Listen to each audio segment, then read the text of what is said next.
Welcome to Macon Memories. This is Lynda Wright at Randolph-Macon College. Today is January 15th, 2013, and today I'm interviewing Mr. Reginald Barley, class of 1974. Mr. Barley, can you state your name and tell us a little bit about your background, where you were born and raised, and where you went to high school? Okay. I'm Reginald Barley. I was born and raised in Richmond, Virginia. I have four brothers, by the way, but we grew up in the inner city, Churchill section, specifically Creighton Court, the city of Richmond. I matriculated in the public school system and graduated from Armstrong High School in 1970. Very good. Can you tell me how you first thought about attending Randolph-Macon College and how you happened to apply and enroll?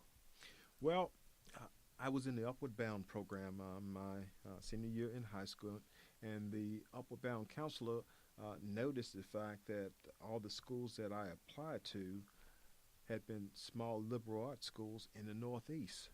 So he said, well, have you considered Randolph-Macon College? My response was, Randolph, who was he? And he said, Randolph-Macon College up in Ashland. I said, I've never heard of the school, really. Mr. Anderson was from Ashland, Hanover.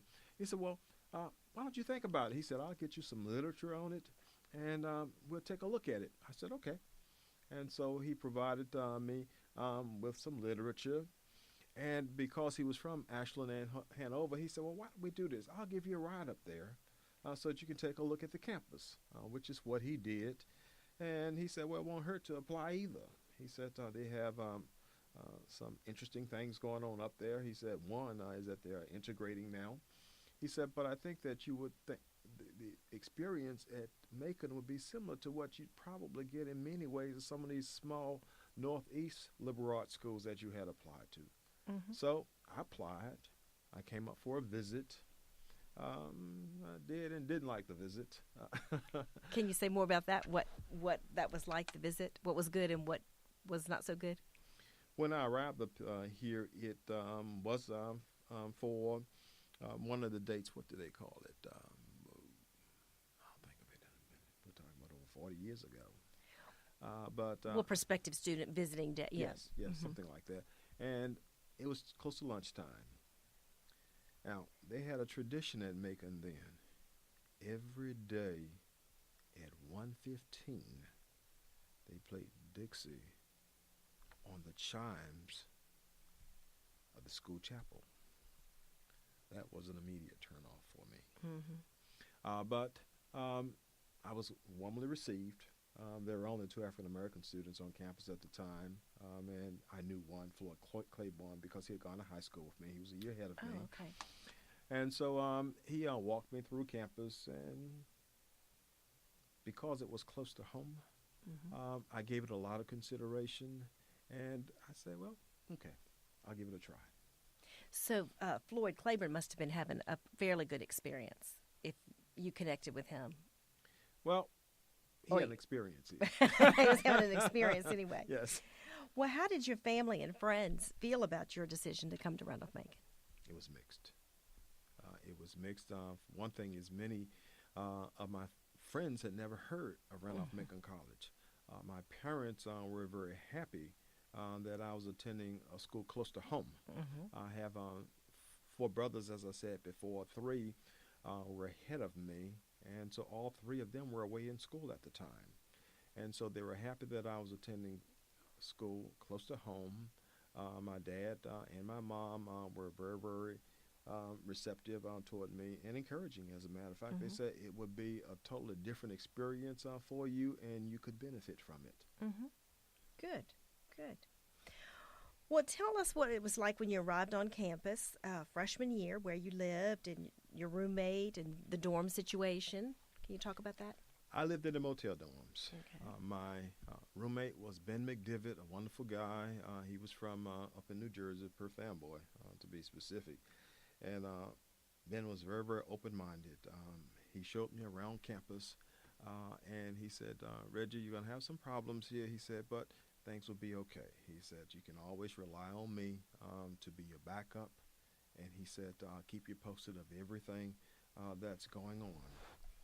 My first night at Randolph-Macon, I closed the door to my dorm, and I heard the big N word a few times. Hmm. Was Ben a upperclassman? He was a senior. Sounds like he would. Right. Okay. Yes. Well, that was good. They paired you with somebody who knew the ropes, Yes. and so that was a good match. And I knew in Floyd Claiborne, as I said before, Mm-hmm. was my high school homeboy, and so I knew Floyd also. Mm-hmm. How about? Let me say Go this. ahead. Mm-hmm. When my parents helped me, I didn't have very much. We had a couple bags, unloading everything. Henry Lee Talifera was the chief custodian, Mm-hmm. and he walked over and introduced himself to my parents, and he said, Mr. and Ms. Barley, let me assure you one thing. We're going to take real good care of your boy while he's here. That was a comforting level Yes. For my parents and me also. And for you to know there was someone right away that you knew who was Yes, you could call on. yes.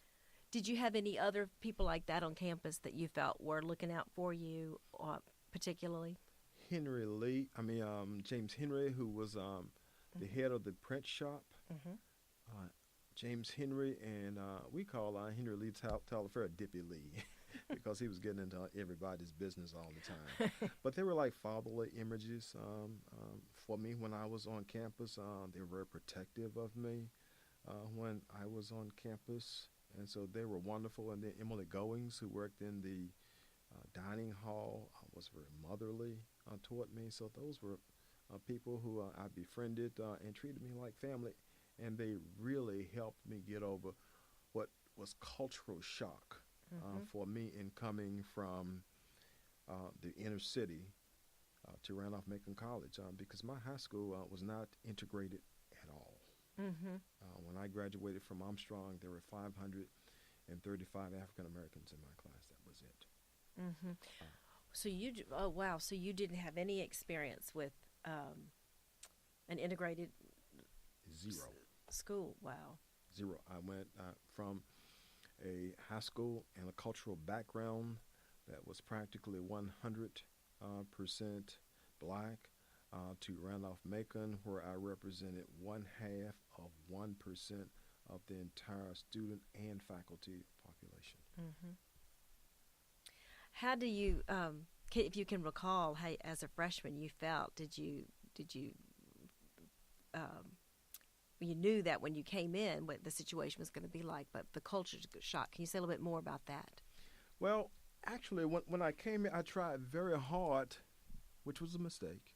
I tried very hard to assimilate into the culture at Randolph-Macon without recognizing there are a lot of socioeconomic differences between myself and my classmates and everyone else in the school, and the social environment of Randolph-Macon, which centered around the fraternities, and then going back and forth, let's say, to Mary Washington College, which is where we went quite often, and oftentimes to VCU. Mm-hmm. And did you participate in those road trips, the visiting? Almost all of them. Oh, good. Okay. Okay. You want to talk about that a little bit? Social life on campus and that kind of thing? Well, by nature, I'm an introvert. And so it was very difficult for me to get out and be very social because of my personality itself. I am not naturally an outgoing person. Mm-hmm. And so you'd have to pull me out. So in this case, we had Ben, who was very good, and he was outgoing. Bill Smith, who was president of the Student Government Association. I would hop rides with them and some of the other freshmen, and we would go to the mixers at different schools. We liked Mary Washington a lot because there were 25 girls up there, 2,500, I should say, Yeah. and they were just waiting for us. We would compete with the Marines from Quantico, but otherwise they were fair game for us. That's good.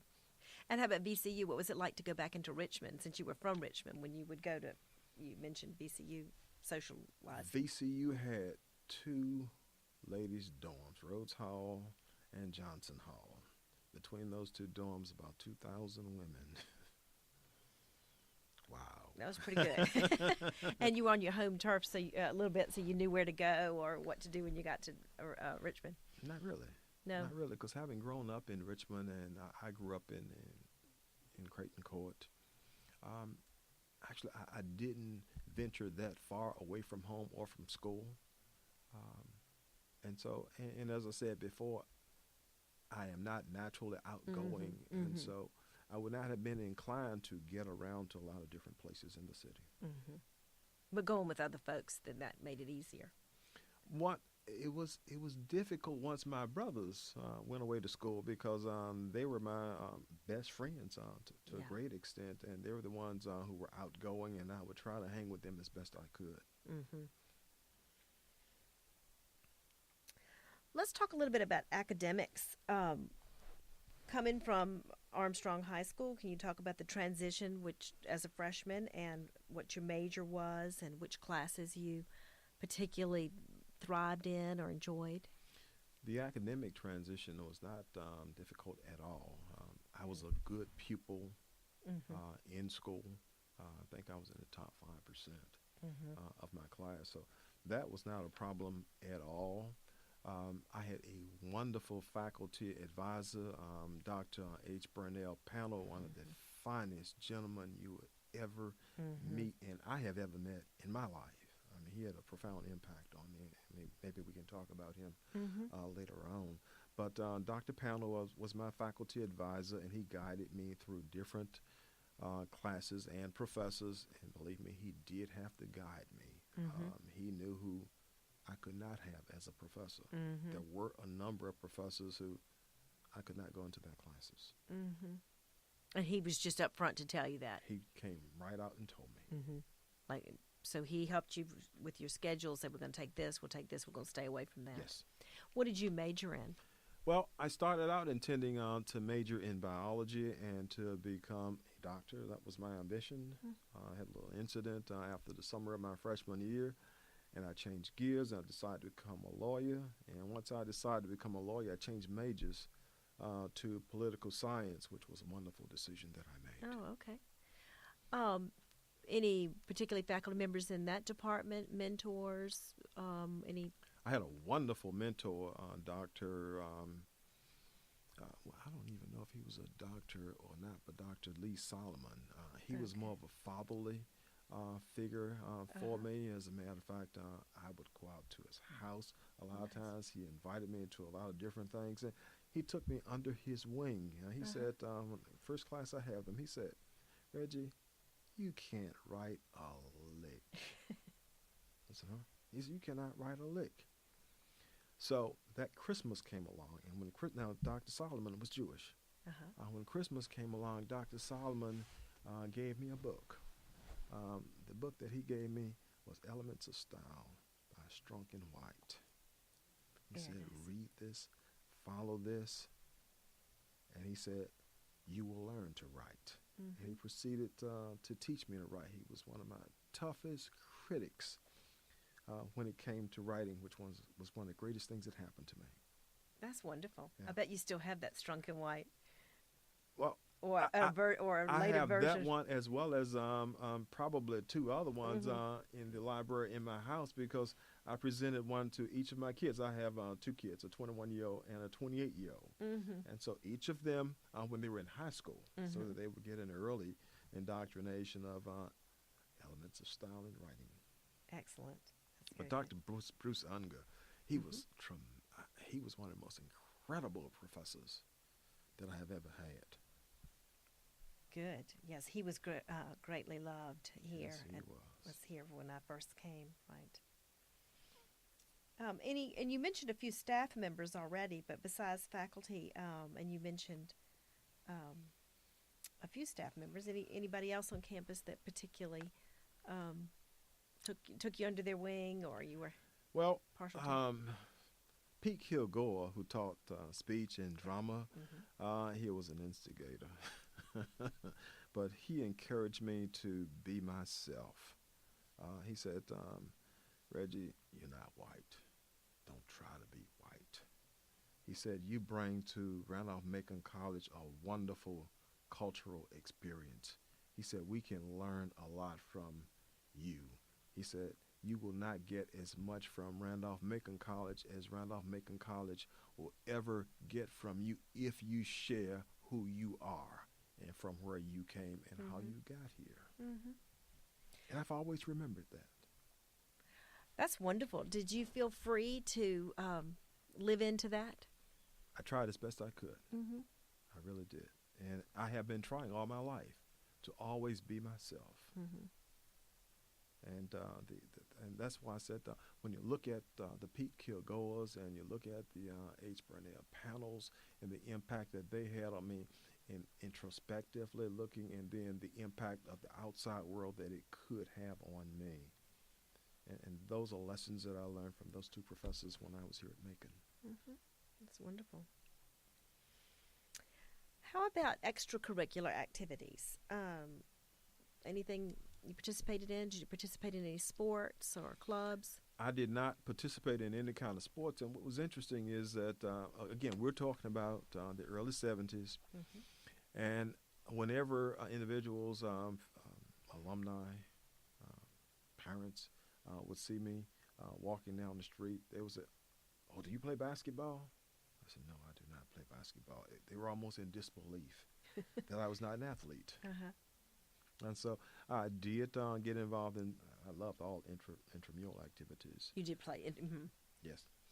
But again, you look at my personality. I'm not the kind of person who's going to get out and get himself involved in a lot.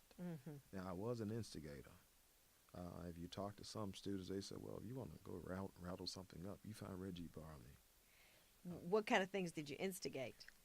Well, some things I didn't instigate. I was just myself. I had an incident at a basketball game. And it was very interesting is because I was protesting the war in Vietnam. And in protesting the war in Vietnam, I was just being myself.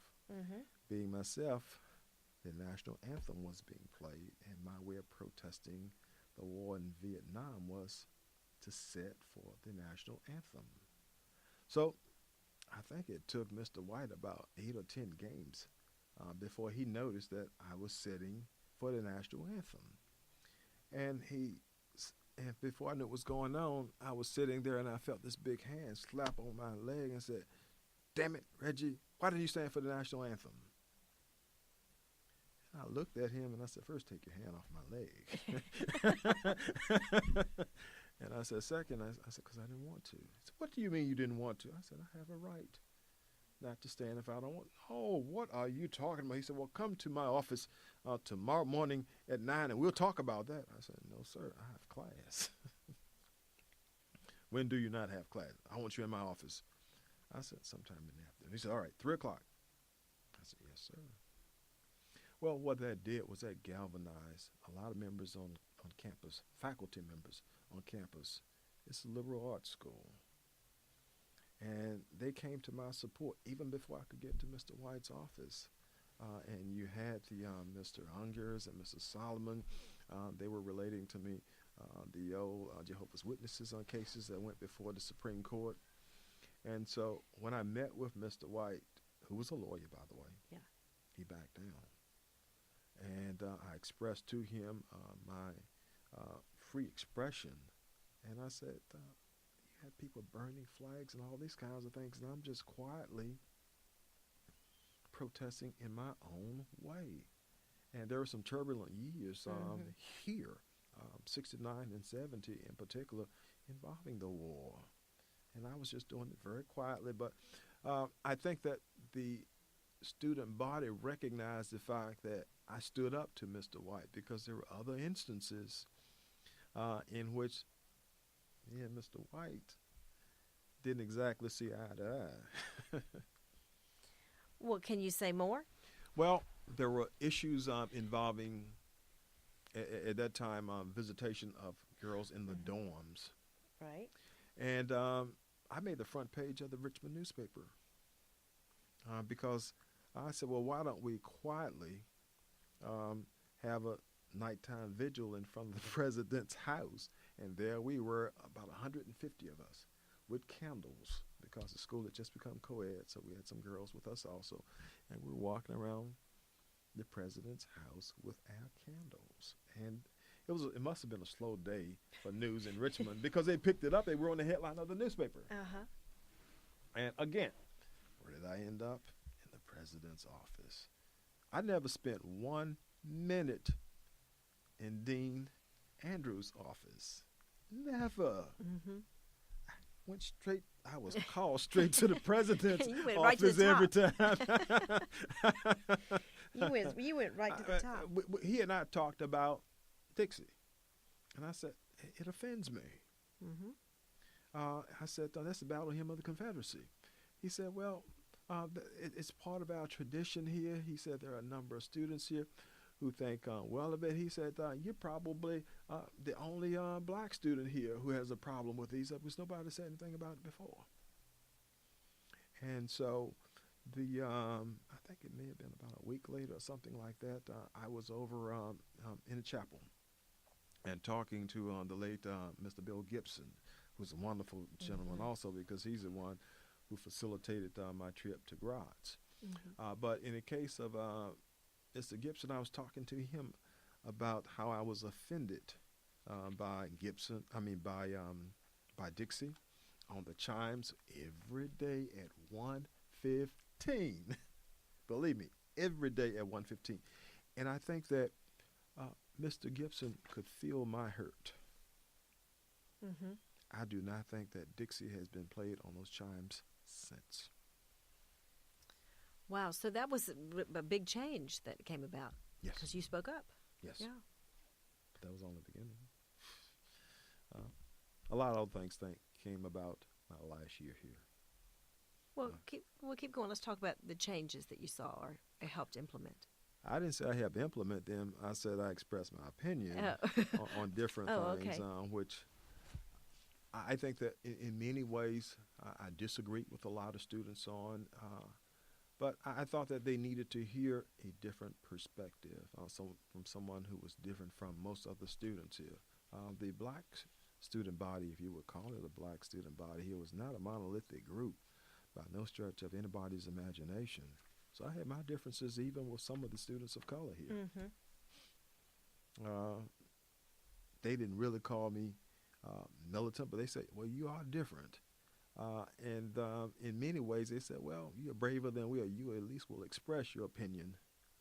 Even though we share your opinion, we don't necessarily agree that you should talk about it all the time. Mm-hmm. Well, I didn't mind talking about my opinions on different things involving culture and race, different things that were going on around on campus. Mm-hmm. Mm-hmm. So when you came, you said there had been some a war protest in 69, 70, or do you remember any other student conflicts or protest things? Because it was a very turbulent time for higher education and the country in general. Well, if in my case, if you represent such a small minority of students and opinions on campus, Reginald Macon is still a southern campus to a great extent. The open-mindedness was not there. There were some students here who were more open-minded than others, but they were for sure in the minority. Mm-hmm. I think that the areas in which many of the students and I really agreed on were issues involving the girls when the school first became co-ed, and that some of the things that were going on troubled me in many ways. I was a resident assistant, Mm-hmm. and as a resident assistant, when the school was all male, we had our code of silence. Girls were in those dorms all the time, all night. Mm-hmm. No big deal. No one was ever prosecuted before the conduct council because of that. The school became co-ed. Well, there were girls who were snitches on each other, which presented a lot of problems, and they were very resistant in a lot of ways to the visitation rules that we had for the school, which meant that the guys had to be out of the girls' dorm by 11 and vice versa, 11 o'clock only on weekends. And so we protested that. We said we were much more mature young adults, and we should be given more freedom in interacting with our fellow students and having girls or boys in our dorms Mm-hmm. during times beyond from 10 until 11 on weekends, and Mm-hmm. that was all we had. Mm-hmm. Do you recall how long that tight restriction was really able to last? Well, it extended until we had it extended until midnight when I left. Wow. So it was still pretty locked up. It Mm-hmm. was pretty locked down. That's exactly right. And one of the jobs that I had on campus was to monitor the individuals who came in and out of Newman Hall. The guys had to sign in when they came in, and I was there at the sign-in desk. And there at the sign-in desk, I kept track of everybody who came in and made sure that they came out.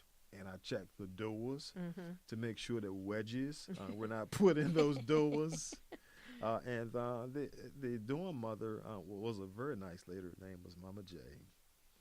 And she and I got along very well. She liked me because I went to Sunday school, and sometimes I said I might be late getting over there for work because of Sunday school and church activities. She said, "That's great." My mouth, I blew it one day. And I really blew it. Because she felt free to come down and talk to me about everything that was going on, gossipy. She's a little old lady. She became gossipy at times. So she came out one day and she said, "Reggie," she said, "I've been talking to a lot of the girls here, and they said that we can count the number of virgins that we have in this dormitory on one hand." She said, "That's terrible." I said, "Why?" And she said, "Well, all grooms want their brides to be virgins on their wedding night." I said, "I don't." She looked at me and she said, "You don't?" I said, "No. Why buy a shoe without trying it on first?" She looked at me. Well, after that day, I did not get another Temple orange or an apple from Mama J. Oh. I should not have said that, but I couldn't pass up the temptation. But she brought it up, so she asked for it. It sounds like. And I thought it was good that she hear a view that was different from hers. I don't know if I was disrespectful toward her in communicating it in the way that I did, but it became a generational thing, and her thoughts were very much in the past. Mm-hmm. We're talking about the early years of having women on campus. That 70, 71, those early years of women coincided pretty much around the same time as the early years of African Americans on campus. Now, there were a lot more women when they went co-ed than there were black students when they desegregated. But do you think the experience of women at Randolph-Macon had any similarities at the time with the experience that you or your other early black students had? No, not at all. Because they had a larger number. There were 55. The numbers. There were 55 in that initial class that came in, and then the following year, the class was even larger than that. Mm-hmm. And so, by sheer numbers, Mm-hmm. it had a greater impact because of the numbers, Mm-hmm. but it affected them differently because they represented a much larger number of each class. They had their own dorms, Mm-hmm. and so I cannot account for how the women felt when they first came here, because I think that their experiences were much different, and they did not have the history that blacks had in America. Mm-hmm. Mm-hmm. Let me relate to you another experience that I had. Every year, Randolph-Macon always had one of its students work at a local cleaners. I forgot the name of the cleaners. I'll think of it in a minute. But Merrill Barton, who was director of placement here, and I was sitting right in his office when he called the gentleman from the cleaners. He said, "Well, I have the young man sitting here right now. His name is Reginald Barley, and he'll be coming down and driving the truck back and forth from one of the locations to the other," which is something that a Randolph-Macon student had done for at least the prior 15 years. Mm-hmm. Well, when I went there, I walked on down there. When I arrived there, I introduced myself. And the man's last name was Williams. I'll never forget it. His eyes became as big as $2 silver when he looked at me. He said, "Oh, I thought I told Mr. Barton that I was not going to hire anybody this year." I said, "I was sitting right there in his office when you asked him to send me right down, and this was 5 minutes ago." Oh, he must have misunderstood me. I didn't get the job. And I knew exactly what was going on, and I was hurt by it. I came back, informed Mr. Barton about what happened, and he was not going to take a chance in sending me back into Ashland for one of the jobs which had historically gone to Macon students. The town of Ashland was, and the companies were very good in hiring Randolph-Macon students for part-time jobs. But he was not going to take that chance, so he gave me the job over in the gym.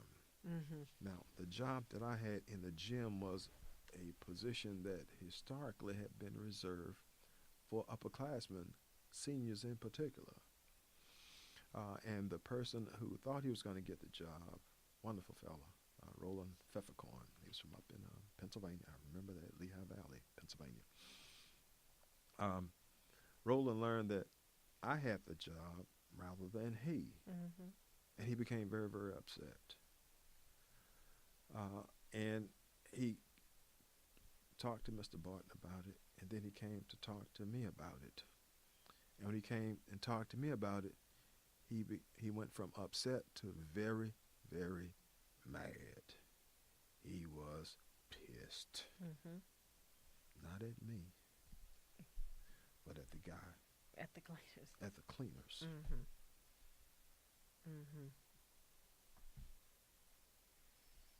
Well, how did you find the Ashland community?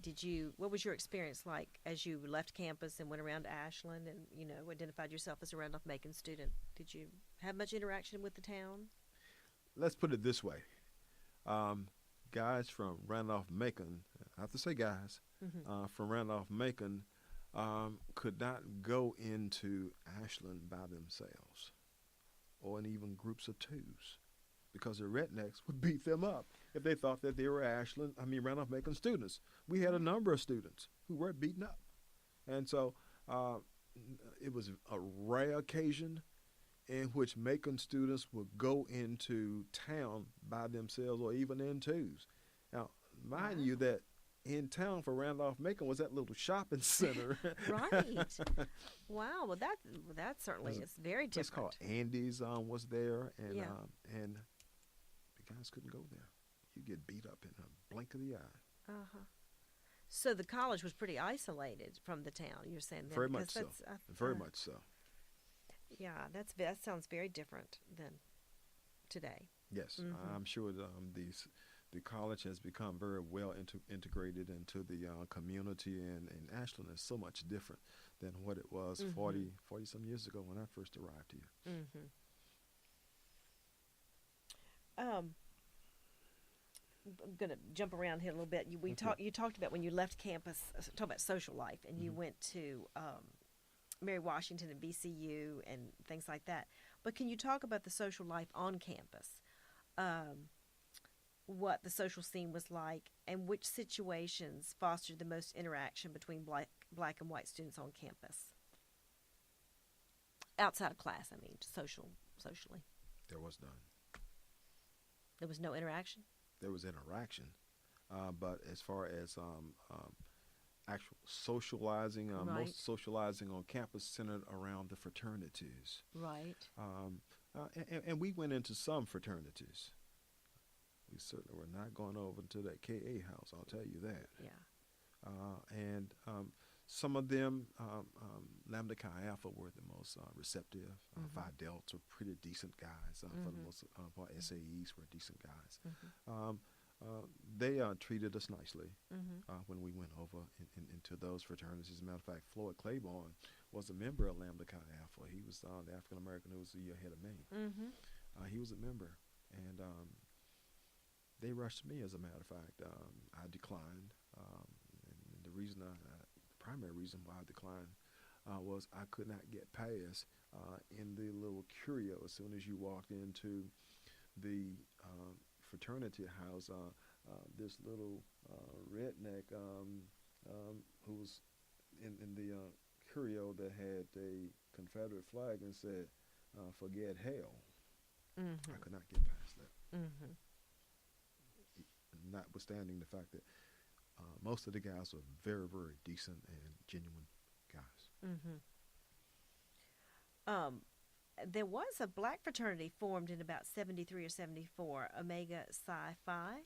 Yeah, they formed, and they were forming as I was graduating. My priority at the time was getting into law school, and so I was not a party to that. As a matter of fact, one of my brothers is an Omega Psi Phi, and I was not interested in it. Again, that's beyond my personality in getting involved in something like that. Right, right. As part of a very small minority on campus, did you feel that everyone knew who you were? Did you feel scrutinized? I mean, did you feel everybody knew who you were? Everybody on Randolph Macon's campus knew Reggie Barley. Believe me. Was that a good feeling? Sometimes not. Yeah. Sometimes not.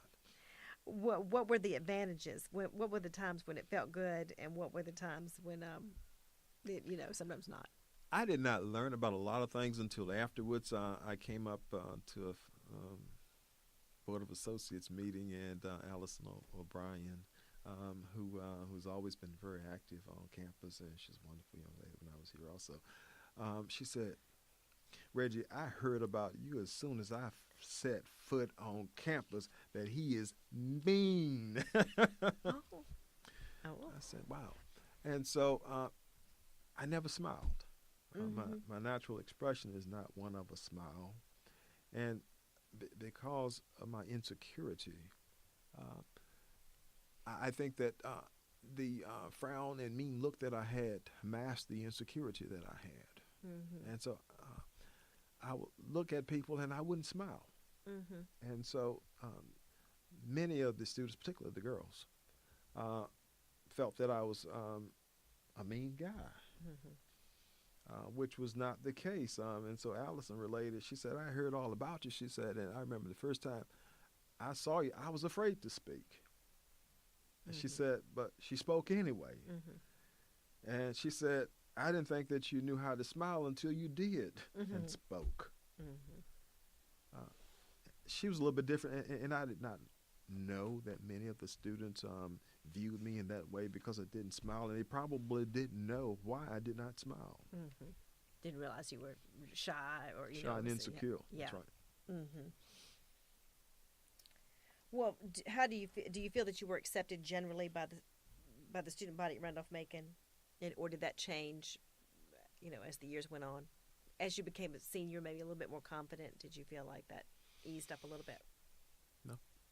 That's just the personality, and That's the personality, and again, I don't think that Randolph-Macon College and the South in particular had enough experiences with integration for it to become as much of a common feeling as there is now.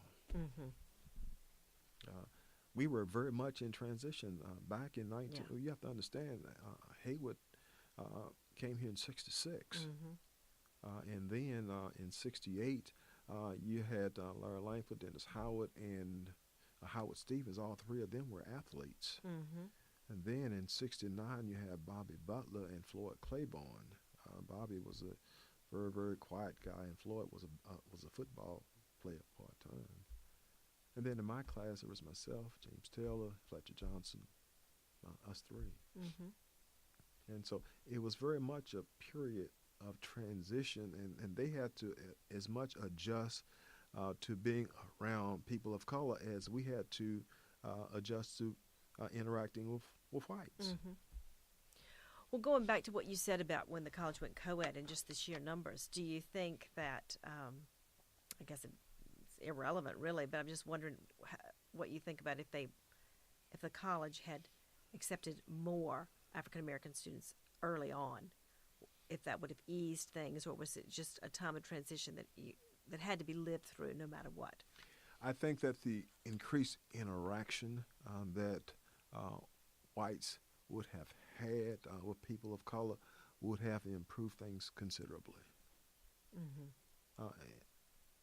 I don't think there were more than 3 occasions in which I had another African American in class with me. Mm-hmm. So you were always fairly isolated. Yes. Mm-hmm. Mm-hmm. The whole time it sounds like you would have felt that way. Yes. Did life at Randolph-Macon get easier as the years went on, or more difficult? After my freshman year, I considered leaving. Halfway through my sophomore year, I decided to leave. Well, my parents were not going to have that. Mm-hmm. And so they said, my dad was very, very hard. He said, wait a minute. He said, no, you're not leaving. He said, what's your last name? I said, why is that relevant? He said, what's your last name? I said, Barley. He said, none of my sons, neither of the 5 of you, will be a quitter. You are going back up there. And he said, you're going to battle whatever you're dealing with up there. Mm-hmm. He said, my sons are fighters. I said, Dad, you don't know. This is different. At that point in time, the warmth of my mother came into play, and her softness. And she said, well, we'll be okay. You know, you're always close to home. Mm-hmm. She said, Mr. Tyler Farrer has always said he's going to take care of you on campus. And she said, you can deal with it. She said, she was relating to me. It's interesting that we're talking today what the dream of Dr. King was. Mm-hmm. This is Martin Luther King's birthday. Mm-hmm. Mm-hmm. So, but then tell us about, you then decided to go study abroad. Was that during the school year, or was that in the summertime? That was in the summer. After my junior year. Junior year. So yes. Yes. I was thinking it was after your sophomore year when you thought you would leave, but no. So you came back for your junior year, and yes. Tell about how that opportunity came up. Again, Mr. Gibson and Mr. Solomon said, well, we have GROTS, which is a wonderful experience, and I had never heard of it. And so Mr. Gibson provided me with a lot of literature on it. And I said, well, tell me, how am I going to get over there? I said, I don't have any money. He said, well, let me work on that. And so he worked on it, and a lady I have never met, her name, and never did meet, her name was Mary Ball. She lived down in Virginia Beach. She provided me with the funds. Yeah, wonderful. To get there. The chairman of the board of Randolph-Macon College at that time, I can't think of Mr. Lipscomb's first name. Frank?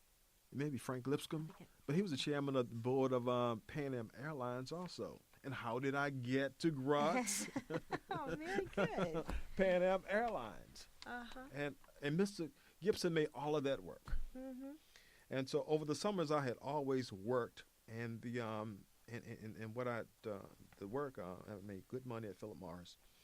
Always supplemented whatever shortcomings there were for my tuition and fees, and so I was concerned about that. The first day I arrived and I checked my mailbox, there was a letter from D.P. Reed, the college treasurer. Yeah, right. My tuition for my first semester senior year was paid.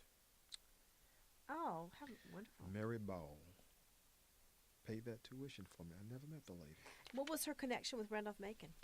She was somebody that Mr. Gibson knew. Uh-huh. And I think that she'd given the school some money on other occasions also. Mm-hmm. But Mr. Gibson told her about me, and she became interested in me. I never met the lady. I sent her probably at least a dozen postcards everywhere I went. Oh, no, I bet she loved that. I sent her a postcard. Yeah. That's wonderful. I want to find out more about her. That's great. Yeah. Do you have any black friends who were also trailblazers at predominantly white institutions? We all were. Anybody from high school? Oh, I met, not at Randolph-Macon, friends from high school who went to, had a similar experience that you had here or anything like that. Most of us were, because there was very little integration of schools. I had a classmate who was the first African American to graduate from Hollins College. One of my classmates was the first, or at least close to the first, who graduated from Roanoke College. Mm-hmm. Mm-hmm. Let me just see. How did your experience at Randolph-Macon prepare you for your law school experience? First thing is, I was given a great academic foundation. Good. And that really helped. And I would say that helped more than anything else. But again, the cultural adaptions that I had to make here, I could make that transition on to law school at the College of William and Mary, where I was one of 4 African Americans in my class there, one of 11 in the entire school, law school, that is.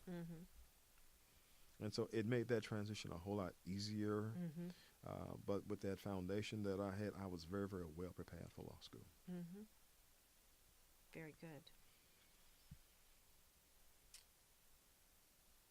Can you think of any ways the college culture, or can you name the ways the college culture changed during your time at Randolph-Macon as a result of the desegregation? I think that simply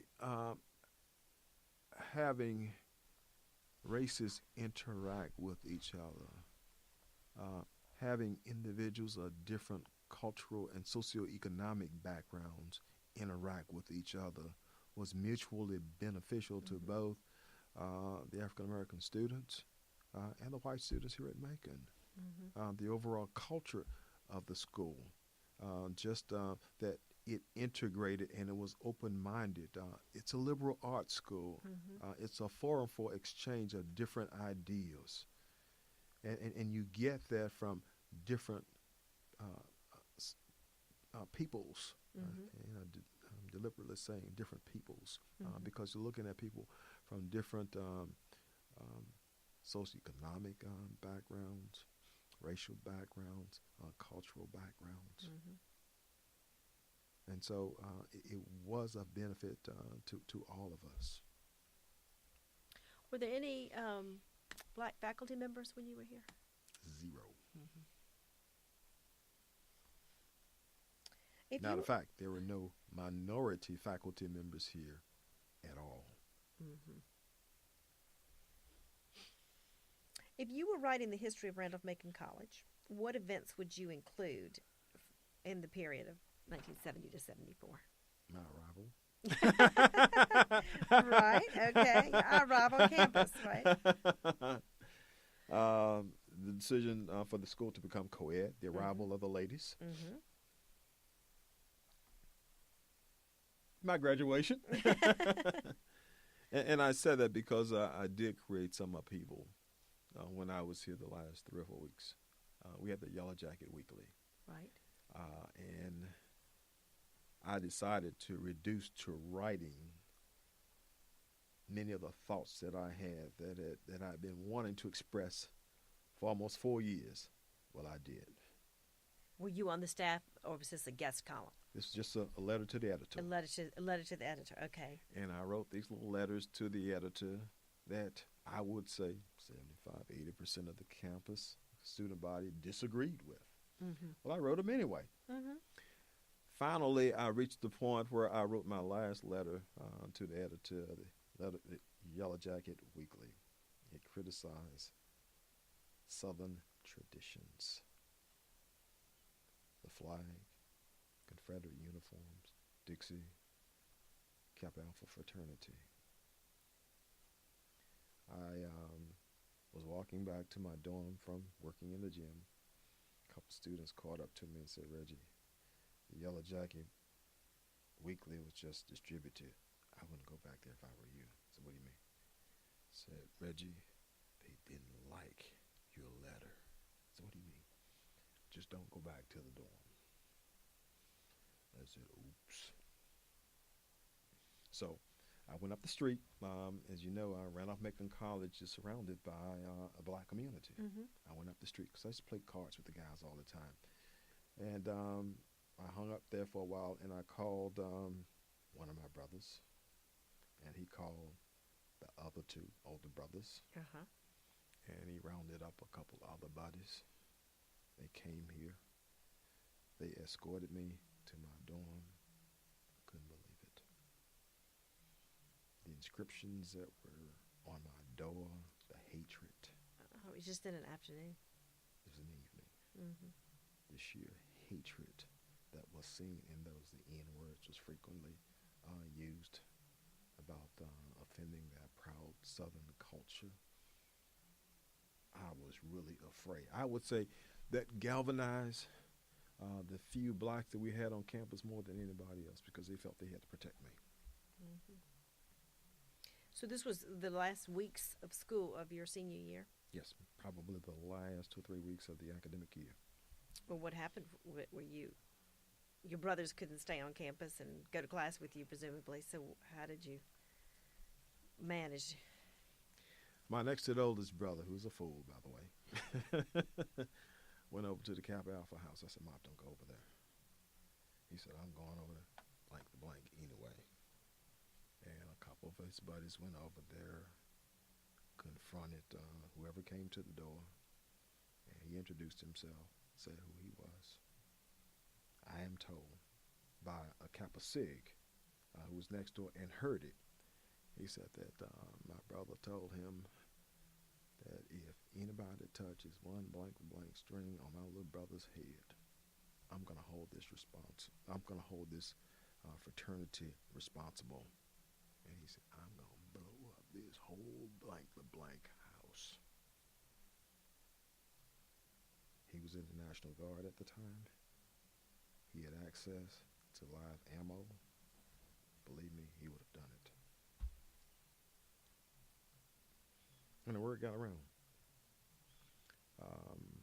Dean Andrews, the wonderful gentleman he was, he said, we'll make sure that you're going to be okay.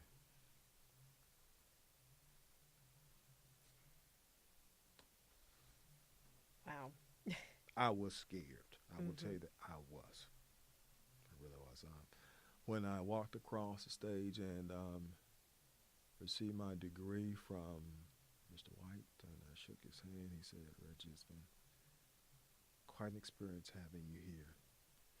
I said to him, thank you, Mr. Wright. You don't have to worry about me. I'm not coming back here.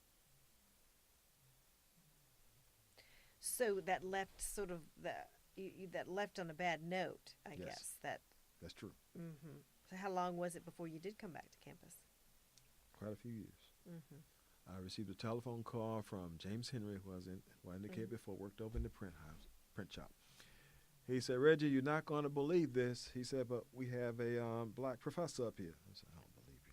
He said, yes, we do. He said, her name is Charlotte Fitzgerald, a wonderful lady.